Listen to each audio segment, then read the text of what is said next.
نبوت ہے یا انبیاء کی جو بھی دعوت ہے اس پر لبیک کہا، کوئی تعامل نہیں کیا، اس میں کوئی دلیل طلب نہیں کی، اور آخر تک دل و جان سے اپنا مال سب کچھ قربان کیا نبی کی دعوت پر۔ یہ مفسرین نے اس کی تشریح کی ہے۔ اور اسی میں حدیث بھی جو التاجر الصدوق الامین من نبیین و صدیقین و شہداء، یہ بھی بڑی پیاری حدیث ہے کہ وہ تاجر بھی جو کہ صداقت کے ساتھ اپنے مال کو اور تجارت کو حق کے ساتھ اور حلال طریقے سے کما کر جب وہ اس دنیا سے جائے گا تو اعمال اس کے تو اتنے نہیں ہوں گے، لیکن عمل میں اس کی یہ تجارت بھی روز قیامت عمل بن کر اعمال صالحہ کا حصہ بن کے درجات کی بلندی کا باعث بنے گی۔ اور صالحین جو ہے جی جی اس سے مراد مفسرین نے لکھا ہے کہ وہ لوگ جن کے قلوب، جن کے دل برائیوں سے دور اور نیکیوں کی طرف راغب ہوں، یعنی فطرتاً ان کے اندر ہی ایک نیکی کی طلب ہے، فطرت سلیمہ رکھتے ہیں، فطرت سلیمہ رکھتے ہیں، اور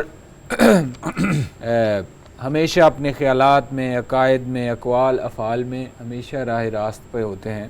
تو اپنی جو فطرت سلیمہ جس پر اللہ تعالیٰ نے انسان کو پیدا کیا اس پر قائم دائم ہے، ہمیشہ نیکی کی طرف رغبت اور آگے بڑھ کر نیکی کرنے کا جذبہ رکھتے ہیں، اور ہمیشہ اللہ کی نافرمانیوں کے کاموں سے دور رہتے ہیں، تو اس سے مراد وہ صالحین ہیں۔ جی بالکل ٹھیک۔ بہت شکریہ مجھ صاحب، آپ کی آمد کا بہت شکریہ۔ ناظرین کرام، جو ساری گفتگو کا خلاصہ ہے وہ یہی ہے کہ اصل بنیاد نبی کریم صلی اللہ علیہ وآلہ وسلم کی محبت ہے۔ لا یؤمن احدکم حتی اکون احب الیہ من والدہ وولدہ والناس اجمعین، کہ تم میں سے لوگوں سن لو، کسی کا ایمان ہی اس وقت تک قابل قبول نہیں ہے جب تک کہ اس کو میں دنیا و مافیہ کے ہر شخص، ہر رشتے سے زیادہ عزیز نہ ہو جاؤں، مجھ سے محبت نہ کرنے لگے، ایمان مکمل نہیں ہوتا۔ تو بات یہی ہے۔ اب محبت کی تکمیل اطاعت سے ہے۔ یہ آغاز میں بھی میں نے عرض کیا تھا کہ وہ اطاعت جس میں محبت نہ ہو یا وہ محبت جس میں اطاعت نہ ہو، ناقابل قبول ہے۔ دیکھیں ہمارے پاس ناظرین کرام کلام اللہ کی شہادت موجود ہے کہ تبت یدا ابی لہب وتب، یہ کب نازل ہوئی؟ یہ کب نازل ہوئی؟ ناظرین کرام اس وقت نازل ہوئی جب نبی کریم صلی اللہ علیہ وآلہ وسلم کو پیغمبرانہ منصب عطا کرنے کے بعد یہ حکم ہوا کہ اپنے رشتہ داروں کو بلائیں، وانذر عشیرتک الاقربین، کہ ان کو بلائیں اور ان کو دعوت دیں دین کی، ایمان کی۔ جب بلایا تو اس میں ابو لہب بھی تھا، آپ کا سکا چچا تھا۔ ناظرین کرام یہ وہ سکا چچا تھا کہ جب نبی کریم صلی اللہ علیہ وآلہ وسلم کی ولادت باسعادت ہوئی تھی تو ابو لہب نے اپنی کنیز سویبہ کو آزاد کیا تھا محبت میں، کہ میرے بھائی کے گھر میں بیٹا پیدا ہوا ہے، میرا بھتیجا پیدا ہوا ہے، اپنی لونڈی کو، کنیز کو آزاد کر دیا۔ اور آزاد کرنے کے بعد یہ محبت میں کیا تھا، اور پھر اس کے بعد ابو لہب نے آپ کو اٹھایا بھی ہوگا، گلے سے بھی لگایا ہوگا محبت کے ساتھ، ماتھا بھی چوما ہوگا، لیکن جب نبی کریم صلی اللہ علیہ وسلم نے ابو لہب سمیت اپنے تمام رشتہ داروں کو یہ دعوت دی تھی قولوا لا الہ الا اللہ، تو ابو لہب نے محبت تو کی تھی، اطاعت نہیں کی تھی، اور جب اطاعت نہیں کی اس سے منحرف ہو گیا، کو مارنے کے لیے پتھر اٹھانا چاہا، اللہ رب العزت نے ناظرین کرام اس کے ہاتھ شل کر دیے، اور قرآن کریم کی ایک ہی سورہ ہے جو بد دعا سے نازل ہوئی، اور وہ کس کے لیے نازل ہوئی؟ جس نے محبت کا دعویٰ کیا تھا، اطاعت پہ پورا نہیں اترا۔ اب ناظرین کرام ہمیں اپنے گریبانوں میں جھانکنا ہے، ہم بھی محبت کا، عشق کا دعویٰ کرتے ہیں، دیکھنا یہ ہے کہ اطاعت میں کتنا پورا اترتے ہیں۔ اسی کے ساتھ ناظرین کرام آج کا پروگرام صدائے قرآن اپنے اختتام کو پہنچتا ہے۔ اپنے میزبان ڈاکٹر محمد طاہر مصطفیٰ کو اجازت دیجیے، اپنا بہت خیال رکھیے، اللہ حافظ۔